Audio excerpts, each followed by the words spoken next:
Hello, I'm D.L. White. I am an educator, a historian, and I consider myself a Paul Robeson enthusiast.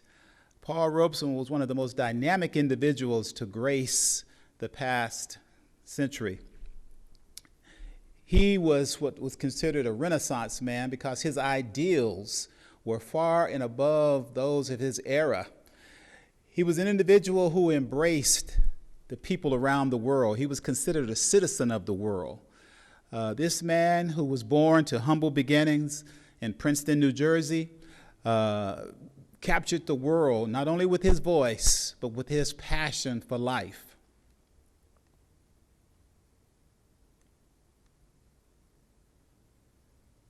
I appreciate you coming with me on a journey to look and discover for many and to reawaken the many champion things that Paul Robeson did in his lifetime.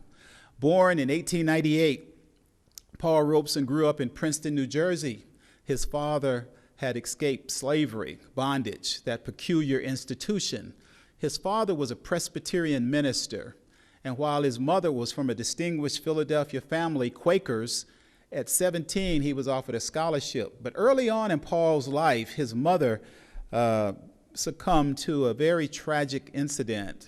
She was cooking, and they had the pot stove and all, and a fire erupted, and she was engulfed in flames. So this happened to him at an early age, and it was a very tragic incident. And he clung to his father from that age on in his preteens.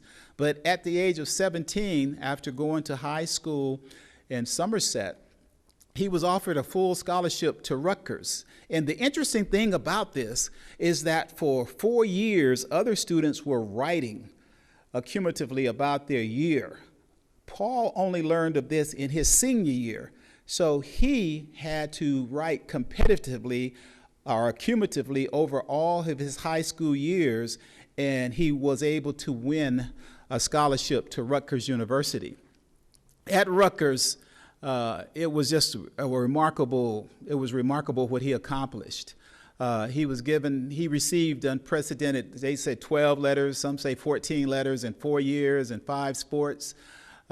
He was on the debate team. He was a star in football. He was one of the first All-Americans at Rutgers University. He was named to Phi Beta Kappa, the Honor Society. He was a member of Cap and Skull, a Rutgers Honor Society on campus. And following his graduation from Rutgers, he was determined to make something of his life. And he looked far and wide. He knew he didn't want to go into the ministry as his father. And so he chose law school. And he went to Columbia University in New York. He was the toast of the town.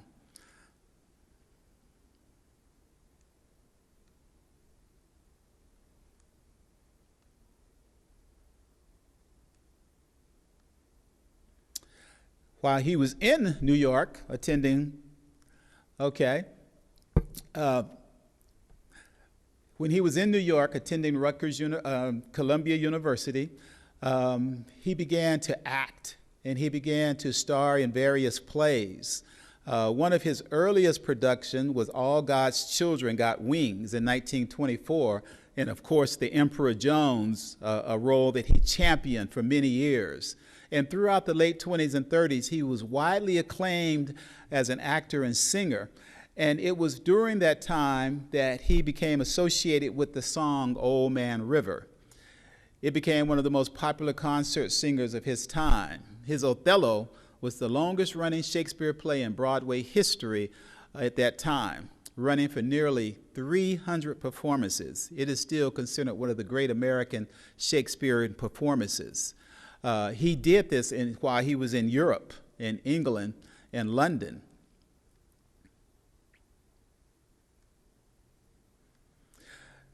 As I noted earlier, he went to Columbia Law School. And once graduating from Columbia Law School, he set out to be what he wanted to be, this remarkable attorney, champion cases. But the year was 1922, and there was not many opportunities for Negro, African-American, black lawyers. But one of his Rutgers classmates who owned a law firm welcomed him into the firm.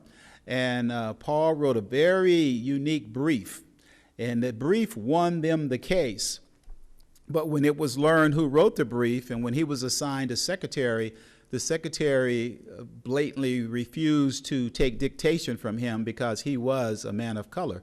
And so this led to Paul really rethinking what was he going to do with his career, and did he want to stay in the law profession? His colleague asked him, did he want to go to Harlem to open up a law firm? And Paul said, I didn't go into law to only work with certain people. I went to law to experience the entire profession. And so that was a downer for him. But also, while he was in New York, he had the opportunity to meet his future wife, Zalanda Cardoza Good. And so, let's see, he was a citizen of the world. I got some things here I need to come back to. But when he was in New York attending Columbia University, he met who would become his wife, Zalanda Cardoza Good. And she was a student studying science. She wanted to be a doctor. And that was also sort of far-fetched at the time for a person of color, and especially a woman, because we know that the 19th Amendment in 1920 gave women the right of suffrage, the right to vote. And here she was before her time, challenging the status quo, if you will, wanting to be an attorney, a doctor herself. But once she met Paul, and it was not love at first sight, but they did work it out, and they became the most dynamic couple of the city. And her calling was to help him receive and to be the best man that he could be. And we're going to go to the first frame now. This is from Paul Robeson's own words, "Here I Stand." And this will help us explain some of who this dynamic individual was.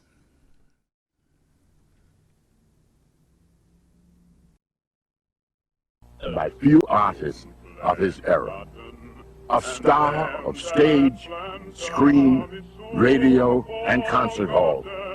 But old man River, he was also a forerunner in the battle for human rights and dignity. Over the years, Robeson would be both praised and damned for his devotion to this struggle, but it was his choice, and for it, he paid a heavy price. Hold that barge, leave that veil, get a little drunk, and you land in jail. I get weary and sick of trying. I'm tired of living and scared of dying. But old man River, he just keeps rolling along. We are climbing Jacob's ladder. We're soldiers of the cross. Robeson once said to me, he said, "Harry, get them to sing your song," meaning the world, people. Get them to sing your song, and they will want to know who you are.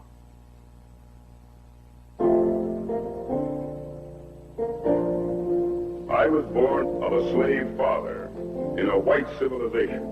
Reverend Robeson, Reverend Drew Robeson, was minister at Witherspoon Street Presbyterian Church, which was also called the First Presbyterian Church for Colored. Throughout his life, he preached and encouraged his parishioners and his townsfolk to have race pride, which was almost a foreign concept. Reverend Robeson was his people's voice within a community that preferred its African Americans to remain silent. Remember, this church is not a black church. They have some black people coming here, majority of them, but the church itself is run by the white people, and they tell the church what to do. Paul was 6 when his mother died, as he felt the traumatic event of her death and the terrible way that she died. She was burnt to death in a house This experience blocked out all knowledge of his mother. Paul is 10 when his family moves to nearby Somerville, a town with a reputation for racial tolerance. His father is named pastor of St. Thomas AME Zion Church. Every Sunday morning, it would be a rolling out of a great sermon, and now we bow down on bended knee, oh Lord. And it became like an opera almost. He believed in God. He was a Christian. And he is also one who can sing the great hymns of the church, the traditional spirits of the church, and it's not just for commercialism to make a living, it grows out of his soul. The first time he realized that he was a baritone, that happened here in Somerville. The first time that he realized that he had great acting ability, that happened as a student in high school.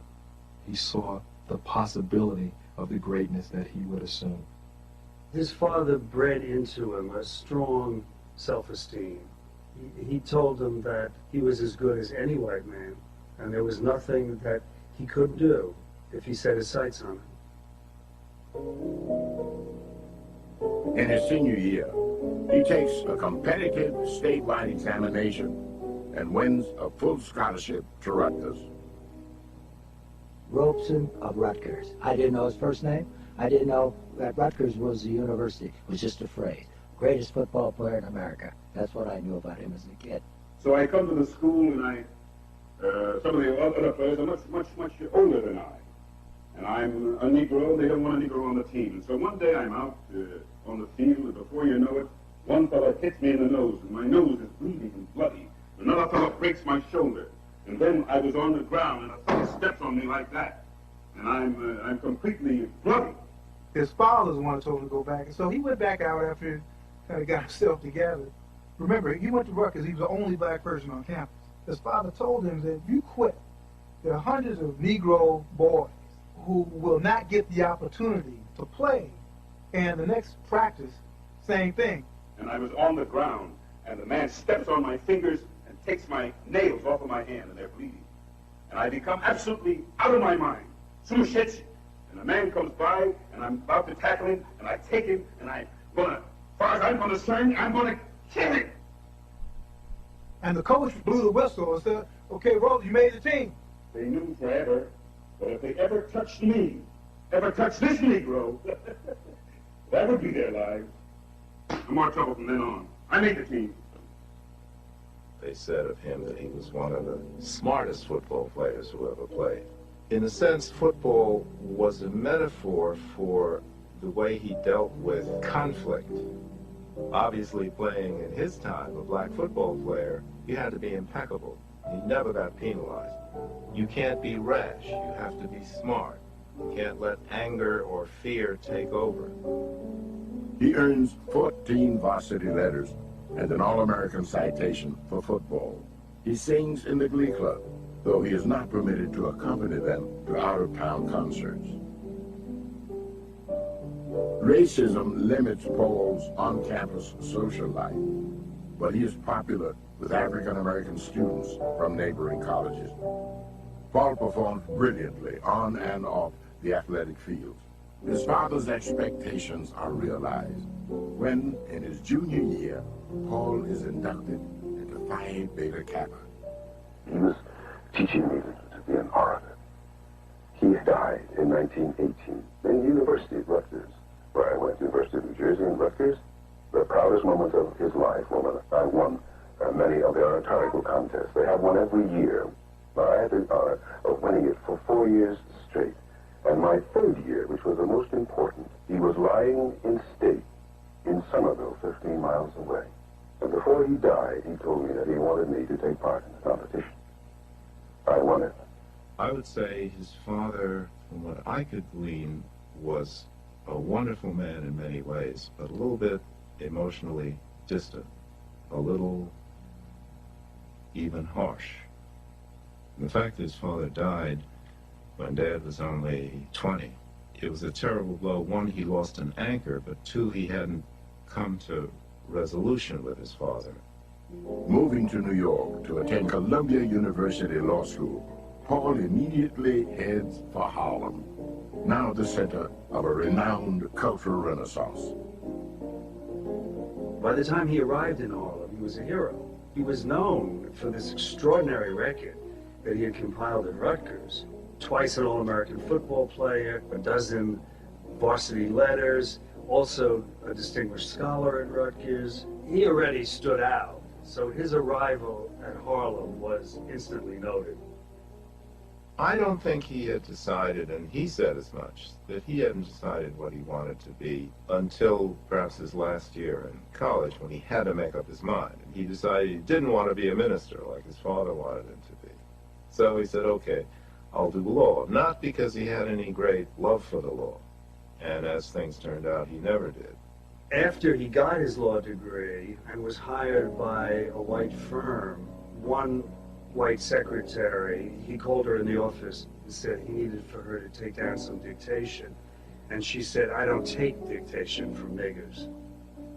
Fact is, the employer did even suggest that he might open up a branch in Harlem and put Paul in charge of it.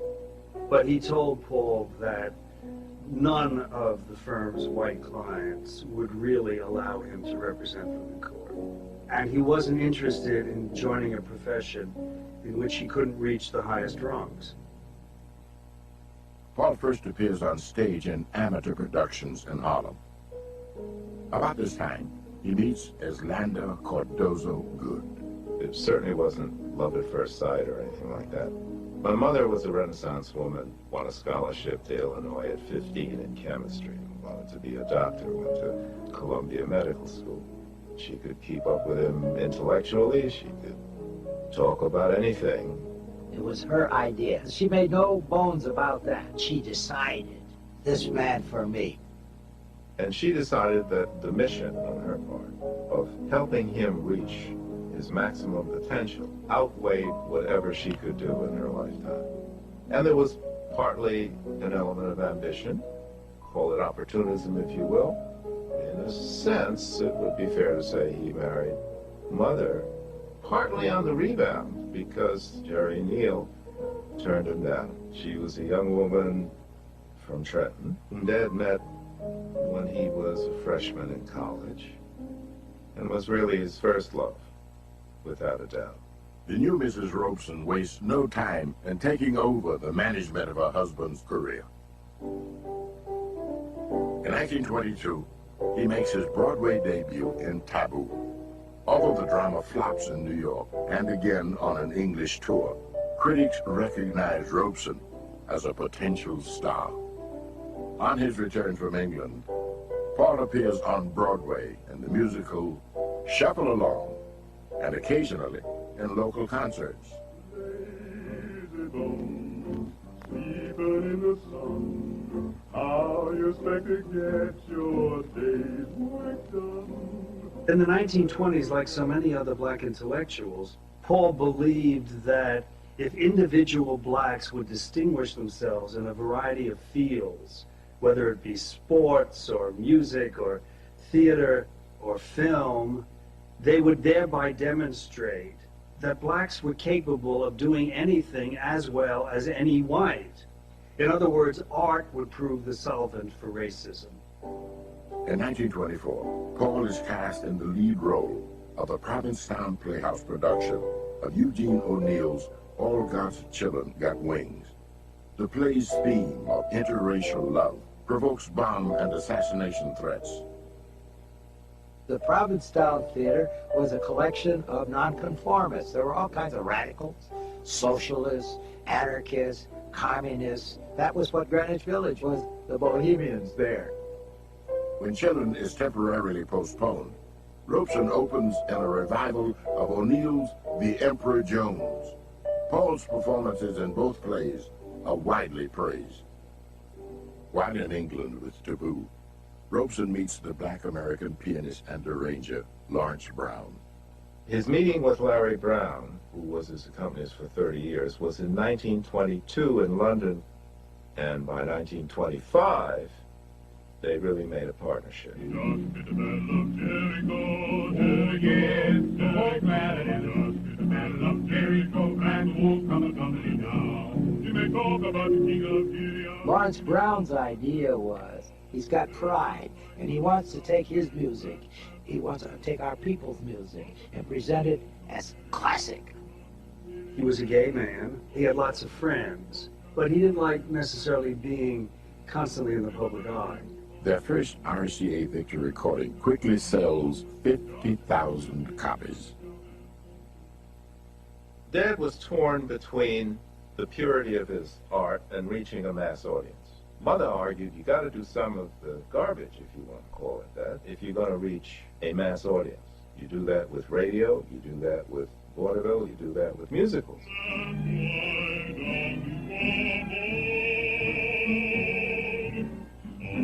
He recorded all kinds of popular songs. By popular songs, he did plantation songs, yeah. Old Black Joe, Old Folks at Home. He was a popular artist, and he was maybe the third most popular radio artist in the United States for a couple of years in the late 20s, early 30s. I have to confess that as a little kid, my favorite song was not Deep River or anything like that. It was Mammy's Little Baby Loves Shortening Bread.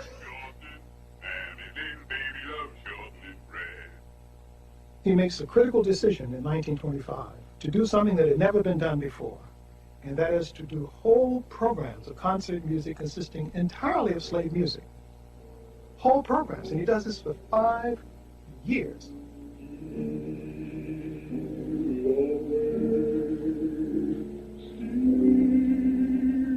Though he's Phi Beta Kappa and linguist and All-American football player, Robeson does not recoil from Negro spirituals as middle-class blacks were doing at that time. Because when they heard them, a whole flood of memories entered their consciousness that caused a certain embarrassment on their part. I'm gonna tell God all of my troubles when I get home. What Paul did very consciously was to go into that world of black life, black art, extract from it those songs that he felt most comfortable with, and he felt were the ones that most demonstrated our history, our struggle, and our dignity as a people.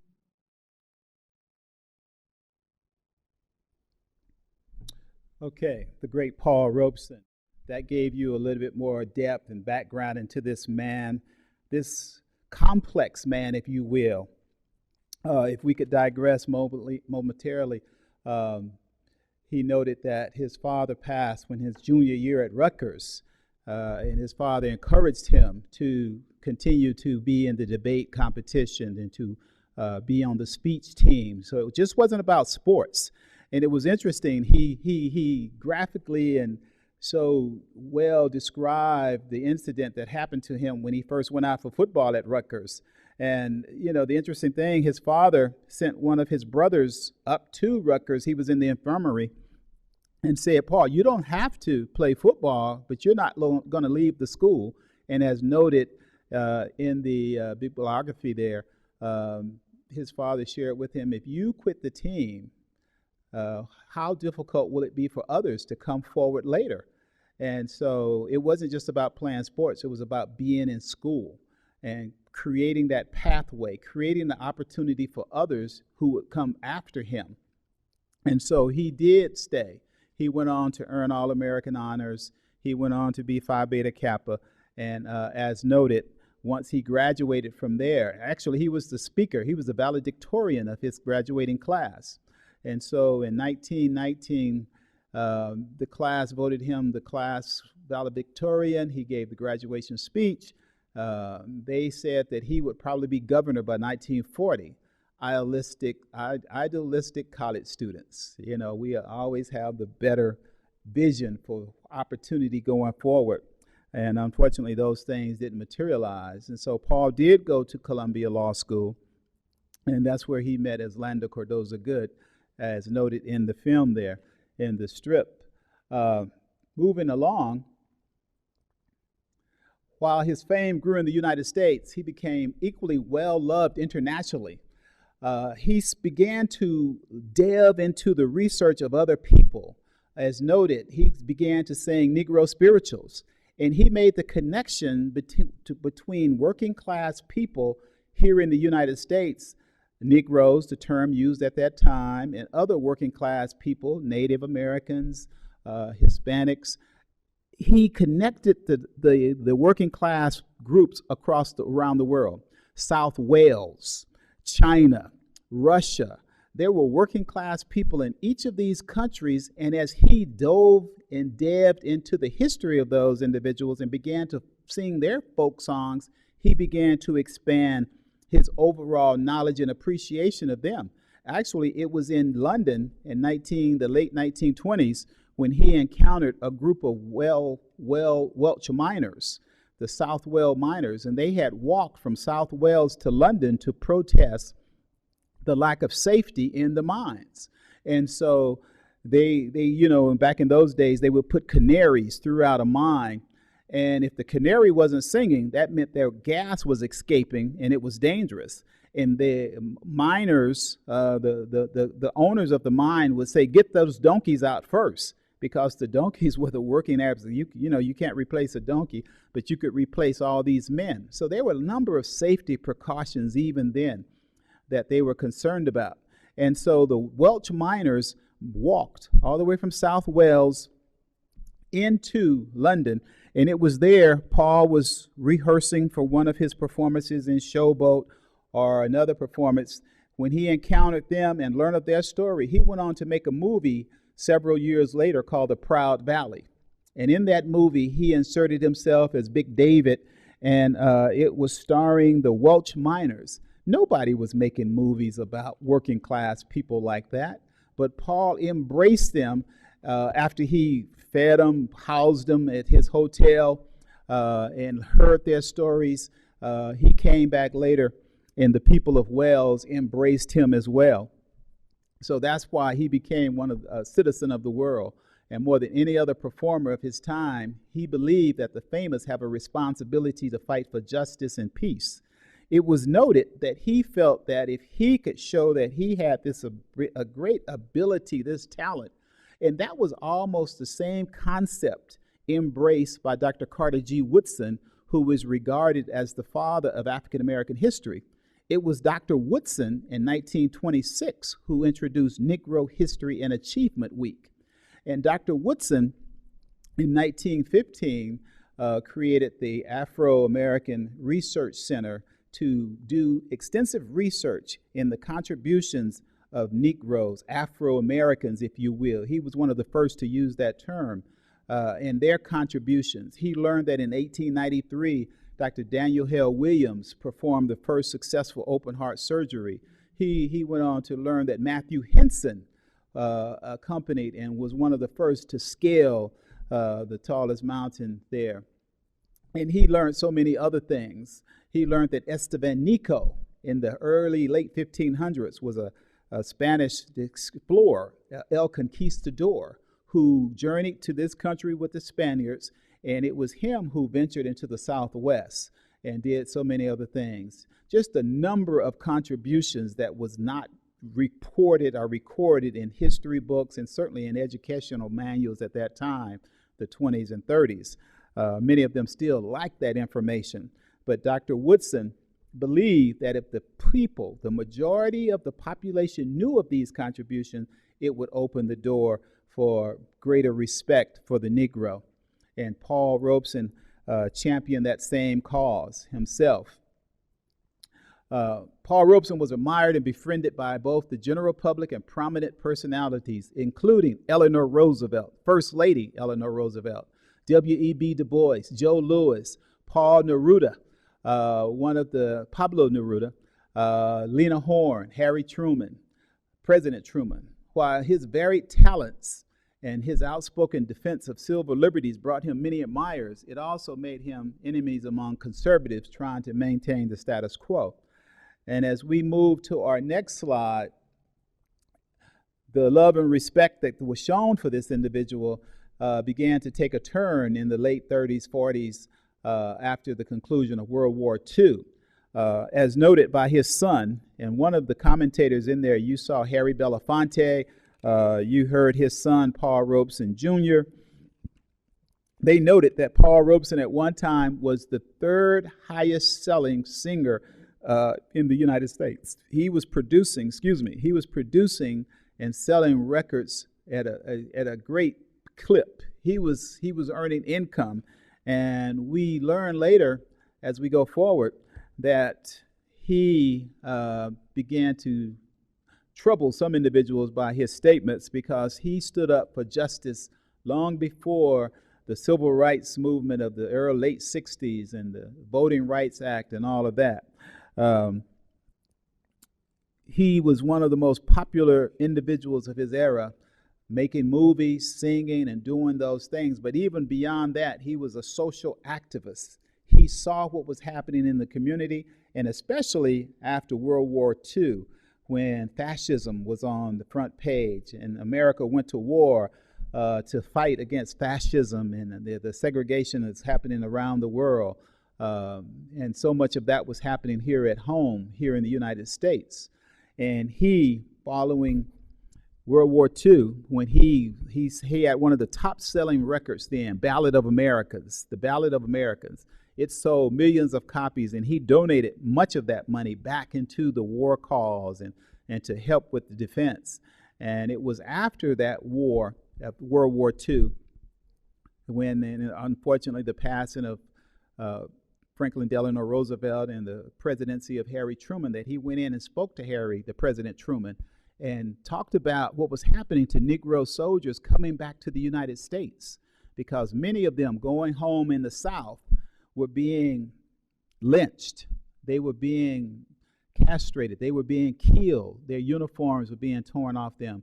They did not receive the respect that they warranted for going to war for this country.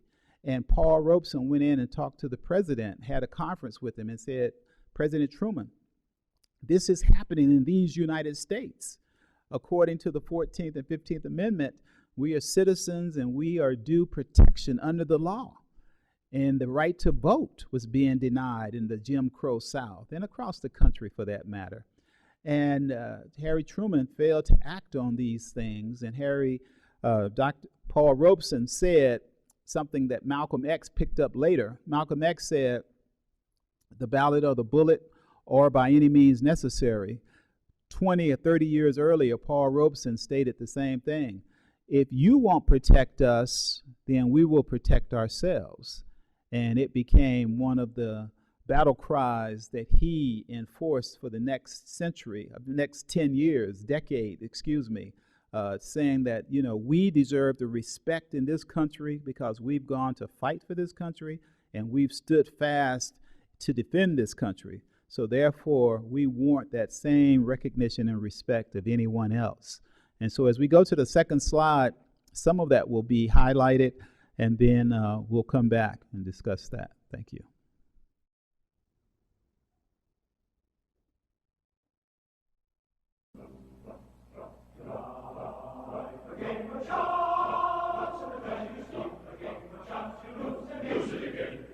They didn't know Paul Robeson was in London.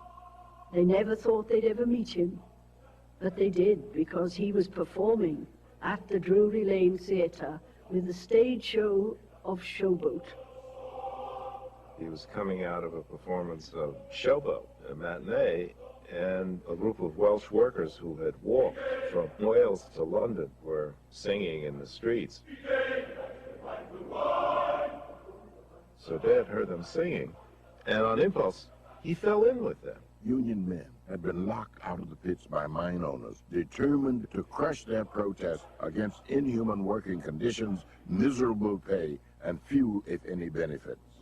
The coal owners, they blacklegged the whole lot of them, and they locked them out of the colliery. Thousands of them, not just a handful. There was nothing else. They couldn't just leave a pit and find a job elsewhere. There was nothing for them. Many, many families were on the verge of starvation. And this group said, we've got nothing to lose. Let's go all the way to London. They've got plenty up there. We've got nothing. We're like a forgotten race. And they decided to walk all the way to London. Paul Robeson heard the whole sad story, and he took them for their first meal for days. And he had all the gen about all the problems and where, because he didn't even know there was a place called Wales. And then he said that he organized writers and performers, actors, to raise money to send a freight carload of food and clothing up to the mining valleys. Paul Robeson came down on his very first visit to South Wales at the beginning of 1929. And he came back again when, of course, he was making Proud Valley, the film, the location shots of Llantrisson, Gilfach Goch and the Rhondda.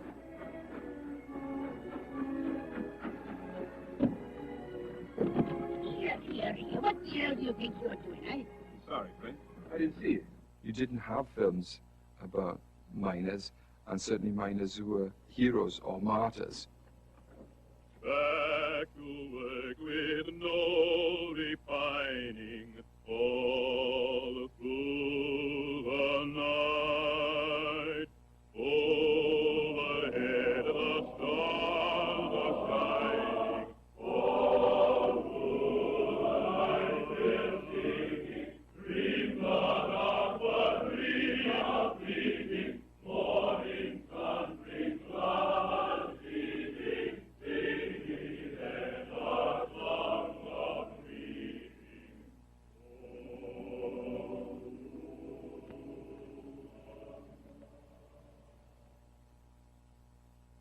Robeson came in 10th in terms of the most popular international star. And of course, he was the only black person who came remotely that high on the list. Pass on the drink scheme. Look out for me, gentlemen, friend. Robeson's appeal to white viewers was this kind of warm, cuddly presence. That's what I like about you, Joe. You're so very soft-hearted. Robeson had this magnificent personality, this magnificent presence on the screen. When he sang, then they loved him. The singing was almost crucial. Oh, I know that steamers taking folks to Harlem, the river steamers. His voice was a marvelous melter of resistance. My little children grow up and leave me. They seem to think they'll be free. So they board a steamer heading off to Harlem. The river steals my folks from me. Black people saw the contrast between what Robeson was and what he was playing, and that made it even more painful because he was falling so far below what they wanted him to be. The movies were the place where the fundamental national ideals were set up, and in this society, they wanted to protect that arena. And so to break the barrier against showing black people as human there would have been a great accomplishment. When they see that steamer taking folks to Harlem, river steals my folks from me. That was one of his ambitions, to do that, to alter the perception of black people in movies. But that's one place where he had very few victories and a lot of defeats. To thoroughly understand Robeson is to understand the struggle in which he was engaged. To be an artist was to strike a blow with a song, which in his voice and in his hand became a battle axe.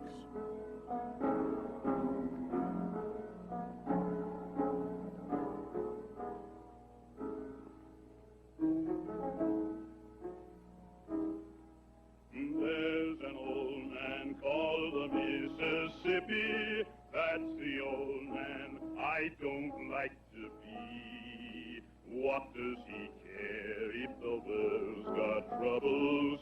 What does he care if the land ain't free?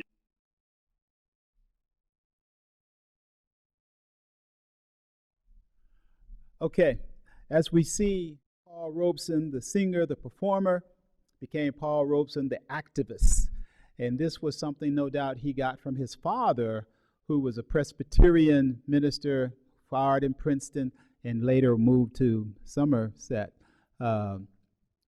As we noted earlier, what's starting to take place in Paul's life, and he's making movies, he's constantly trying to make the positive image of a black man and this African man, this big statue individuals, but in the films they keep coming out like, he comes subservient. And he's really dismayed and upset by all of these films. And so he turns back to singing and to sharing the message of people around the world. And it is through this message that he began to embrace people around the world. During the 1940s, Robeson's black nationalist and anti-colonialist activities brought him to the attention of the Senator Joseph McCarthy, who was doing at that time red baiting and post-Cold War issues. And despite his contributions as an entertainer to the Allied forces during World War II, Robeson was singled out as a major threat to American democracy because he was constantly pushing the envelope for the respect and the protection of African people living in the United States, Negroes, if you will. And because of the injustices in this Jim Crow era and the things that were happening, lynchings taking place and individuals being run out of businesses and all of that, Robeson stood up. He spoke. You know, one of the greatest challenges, Dr. King said, until you find something in life worth dying for, you have a life not worth living. And so Dr. King, of course, paid the ultimate with his life. Paul Robeson paid with his livelihood. Note it, he was the third highest grossing and selling singer of that era. He was bringing in 6 figures in the 30s and 40s. That was unheard of. But he was doing this because of his popularity, his talent. He was embraced by people around the world. He was singing their songs. He magnified the songs, the imagery of people around the world, the working class, if you will. And so it was during this era that an attempt was made to silence and discredit him. In 1947, they were having a peace conference in France. And it was the post-Cold War era, and there was disturbances and resistance building against Korea. And he was asked, would the Negro go and fight in Korea? And years later, Muhammad Ali said famously that he wasn't going to go to Vietnam because no Vietnamese ever called him that N-word or treated him incorrectly, but that's what happened to him in these United States. Paul Robeson said that 20, 40, 30 years earlier. He said the North Koreans had not done anything to him, and the battle for Negroes was here in the United States for their civil rights, for their liberties, for their status, their full status as Americans. And he had traveled to Russia, he had traveled around the world, and many of these countries were practicing socialism, where their constitution actually read, all people are created equal. And while our Constitution read the same thing, we know that there's that 3/5 clause in there too. And so Paul Robeson felt once he was in those other countries that he was really respected and treated as an individual. And so he embraced a lot of that. And while the majority and the McCarthys of the world was trying to constantly make him a communist, he refuted that. But what he did claim was socialism. He felt that there was a need across the country to share wealth and to lift up the masses. And if the masses were lifted up, then all people could be respected and treated equally and fairly. And of course, in a capitalistic society, that wasn't a popular thing to say or do. So Robeson was singled out as a major threat to American democracy. Every attempt was made to silence and discredit him. And in the late 1940s, 1950, the persecution reached a climax when his passport was revoked. He could no longer travel abroad to perform, and his career was stifled. At this time, Lloyd Brown, a writer and longtime colleague of Robeson, states, Paul Robeson was the most persecuted, the most ostracized, the most condemned black man in America then or ever. And that's a very profound statement, because the masses, the wills that be, all turned in against him. This is an individual that was uplifted and hailed as the tallest tree in the forest, who was on radio programs during the 40s, singing, lifting up the troops, donating his money, helping the people in various European countries get out prior to the Nazi fascism era. All of a sudden now he's cut off from the world because he's demanding justice for his people here in these United States. His passport is taken. He can't travel abroad. There are no concert halls open to him any longer, whereas he was welcome into concert halls, capacity rooms only, making six-figure salaries. It all dwindled because in the late 1940s, 1950, that was taken from him. And so for the next 8 years, he was listed. They even got one of the most prominent people of the time, Jackie Robinson. Jackie Robinson, who broke the barrier in baseball when Branch Rickey of the Brooklyn Dodgers signed him. 3 years prior to that, actually 5 years prior to Jackie Robinson signing that contract in 1945 actually, then coming into the major leagues in 1947, Paul Robeson was demanding and talking to baseball owners saying, why don't we integrate baseball? Why are we not integrating baseball? Why are we not integrating the military? We know that in 1948, Truman eventually integrated the military. Paul Robeson was out front on these conversations long before they happened. And did Branch Rickey hear the echo from the baritone voice of Paul Robeson and thus eventually make that decision? Or was there some other clog that encouraged him to move forward? We don't know. But Paul Robeson was championing these causes long before they happened. At the time, he made the statement, the artist must choose whether he will continue to be a slave to his craft or whether he will stand up for what is right. And Paul Robeson made that choice, and it cost him his livelihood. We noted for 8 years, he was called up constantly before the House on Un-American Activities, and he went before Congress. And I was noting earlier, Jackie Robinson was called in to testify and to state that Paul Robeson did not speak for the Negro. If America needed the Negro to go to war against South Korea, they would go to war and fight. Years later, Jackie Robinson regretted making that statement because he supported Paul Robeson in his mission to equalize and to bring equality and equitable living standards to the people of color. Other individuals of that era also stood next to him, W.E.B. Du Bois and so many others. Robeson was champion, and the people of Wales would hold a concert every year, and they demanded in the 40s, in the mid-50s, transatlantic line was laid across the Atlantic. This was big news because it allowed, we live in a tech society today where we can do things in a second, but the transatlantic line was laid in the late 40s, 50s, and early on in that process, the people of Wales connected with him in his Connecticut home, and he did a transatlantic concert.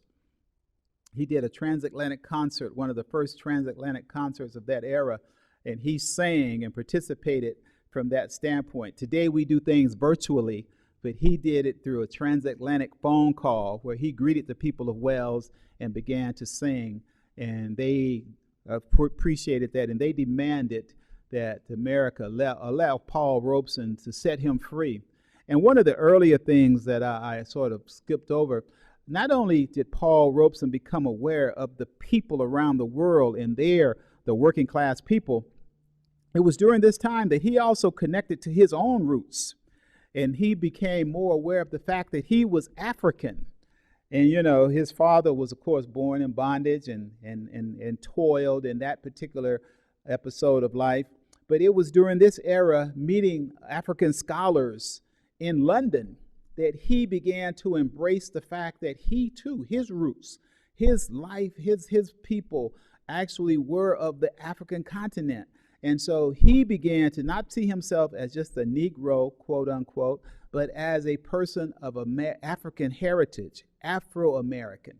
And so he made that connection too in London, where a number of things began to unveil himself. And it was his African friends who encouraged him to go to Russia and see Russia. And in the 1950s, after numerous trips there, Russia Stalin and the others at that era gave him an award, the Stalin Award.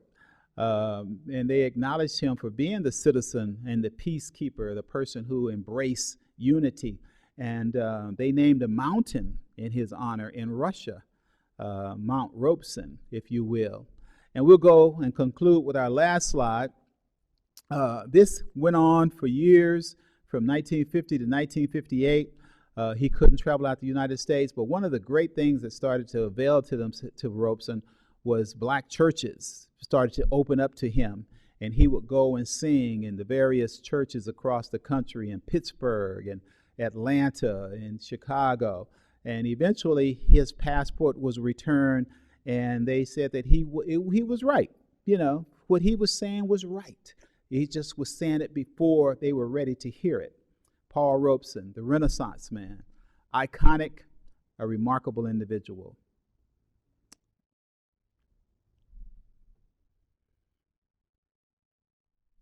The Robeson campaign gains a victory when, in June 1958, the Supreme Court rules that the State Department cannot seize citizens' passports for political reasons. For the first time in 8 years, Robeson is free to leave. The struggle has been won in my own case, in my own land, in America. And as I pointed out, I have just finished a long concert tour all over America, and as a matter of fact, if I hadn't gotten my passport, I would be now singing in the largest halls in America at the highest prices. I intend to go back sometime. When he came, he had a huge impact on the peace movement because he was seen not only as a great socialist, but as somebody campaigning against the Cold War. And he supported the anti-colonial movement, so he became a very important part of a whole post-war movement. Time is running short, and our voices must be heard all over this land and all over the entire earth. The powerful ones will listen if we cry still louder, if we work perseveringly to persuade the millions who stand ready to join in the demand for an end to this nuclear bomb nonsense and the completely suicidal gyrations of a few gentlemen who fail to recognize that a new world has already been born and will never come back.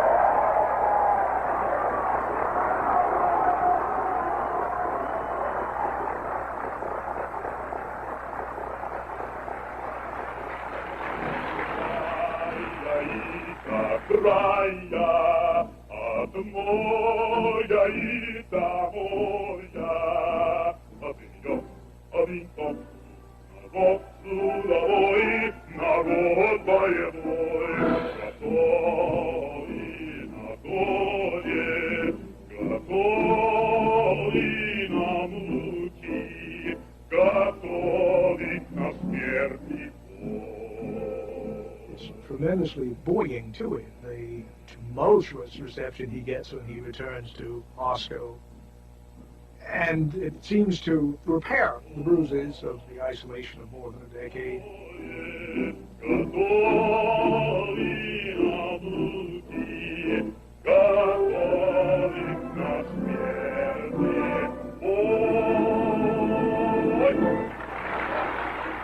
He was lionized there. The concert audiences came. They loved him.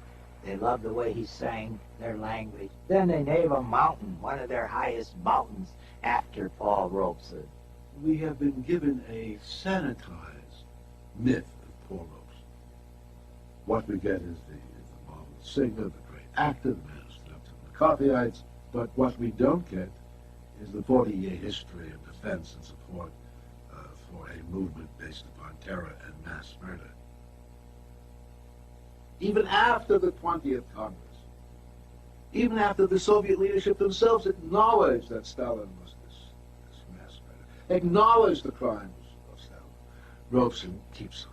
The assumption is all communists are the same. Robeson knows that there are as many gradations in the Soviet Union as they are in the United States.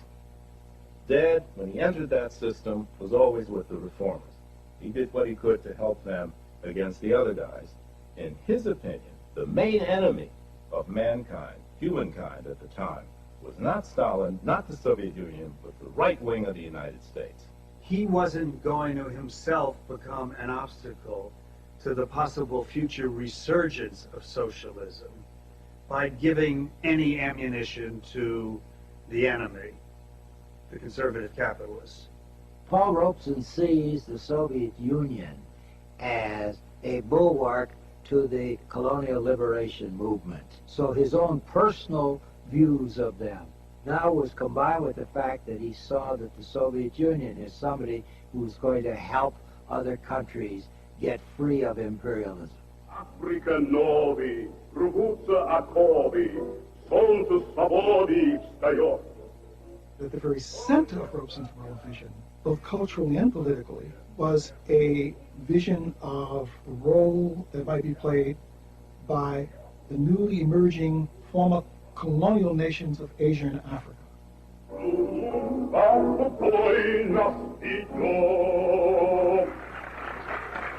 Have you come back from Moscow still a convinced communist? I don't see how you can ask me that. How do you know I'm a communist? Nobody else knows. So I resent the question. I beg Will your you pardon. rephrase it, please? Yes. What are your political opinions? Have they been changed at My all? political opinions about the Soviet Union have only been deepened.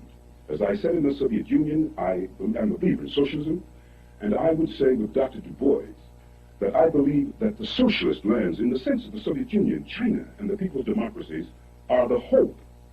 Can I repeat it? The hope of the future.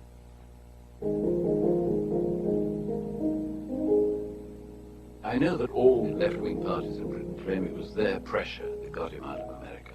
There's a degree of truth in that. It was the pressure and the invitation from the Shakespeare Company to come and play Othello that really broke the logjam.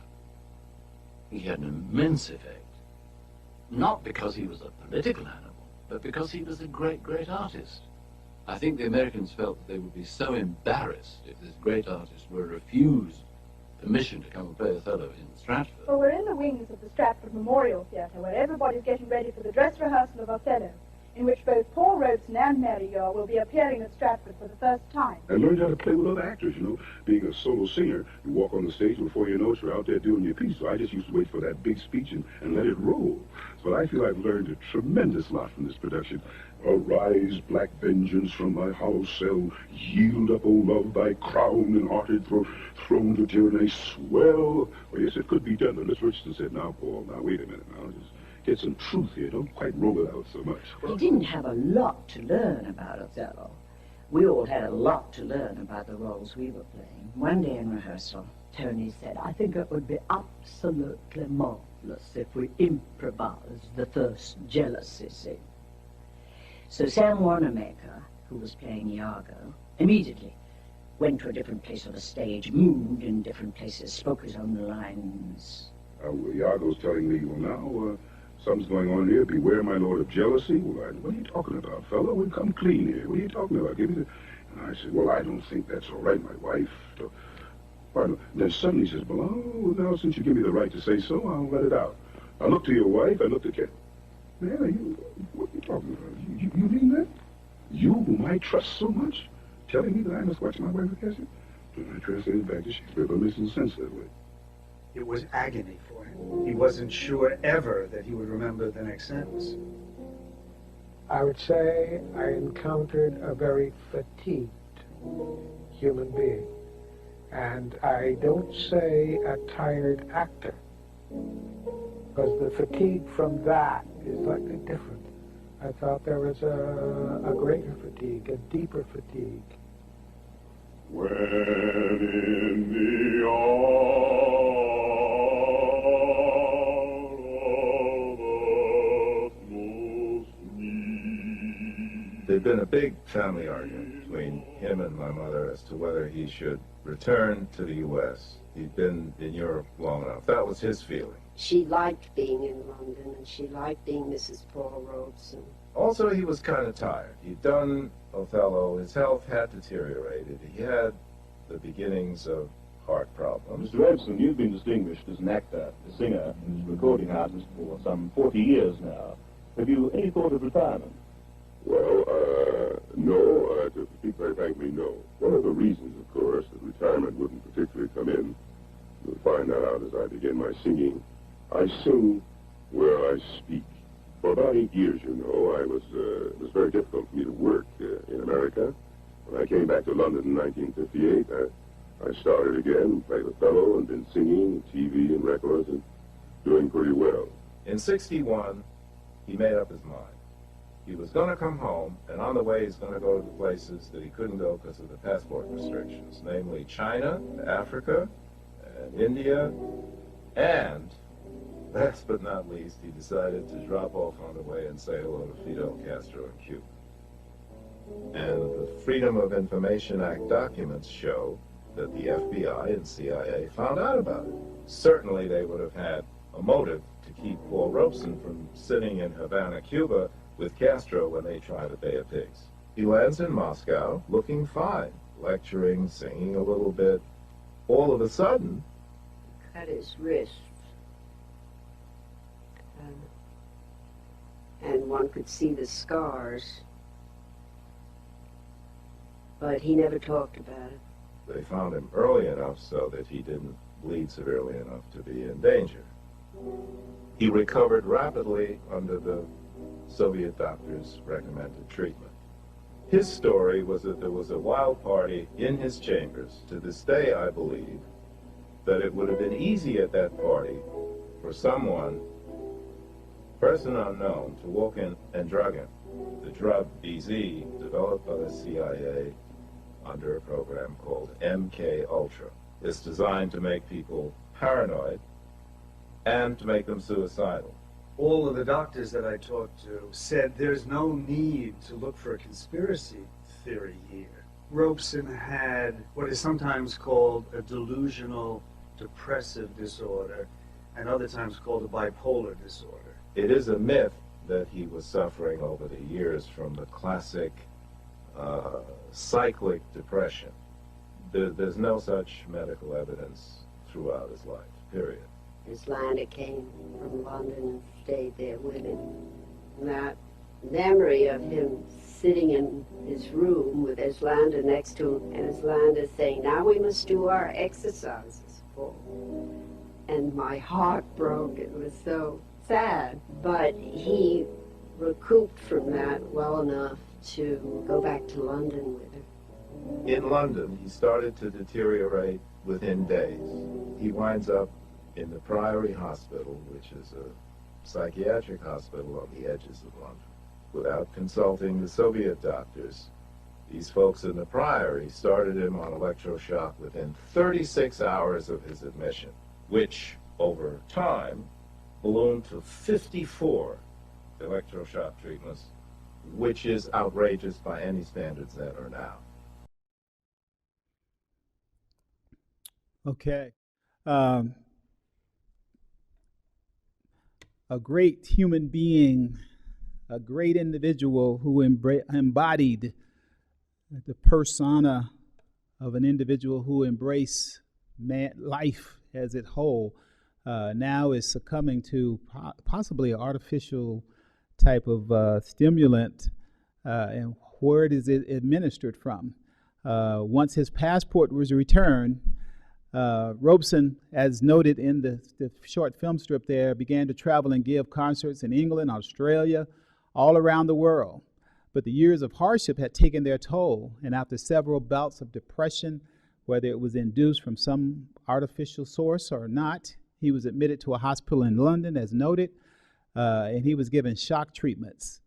To this day, there's still questionable what really happened to him to go from the person he was to someone who was suicidal. Certainly, you can be tired mentally, physically, physiologically. In many ways, you can be tired, but that doesn't always equate to one trying to harm themselves and becoming a threat to their own lives.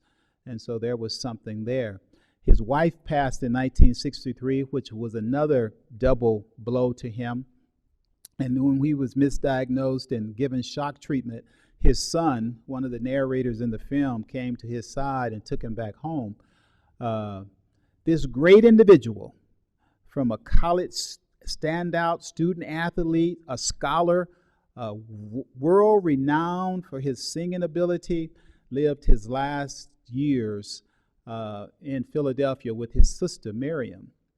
Realizing that he was no longer the powerful singer or the agile orator of his prime, he decided to step out of the public eye, and he retired to Philadelphia and lived self-imposed seclusion until his death in January of 1926. Paul Robeson was many things. He was a progressive, as Teddy Roosevelt was one of the first progressive. Paul Robeson was a progressive. He was part of the Progressive Party of the 50s. He championed that cause. He championed many causes throughout his life. As he corrected the reporter there who tried to ask him the question on communism, he said that no, I never said I was communist. I do believe that there is a value of socialism that this country and countries around the world should embrace, because it provides a greater opportunity for all the people. And when all the people do well, then life in itself goes well. Thank you for taking this journey with me. There's so much more about this man that we did not get to today in this virtual society. I want to thank Brenda Abney and Dan and the people here at the Tempe Museum and the African American Advisory Committee here for allowing me this opportunity.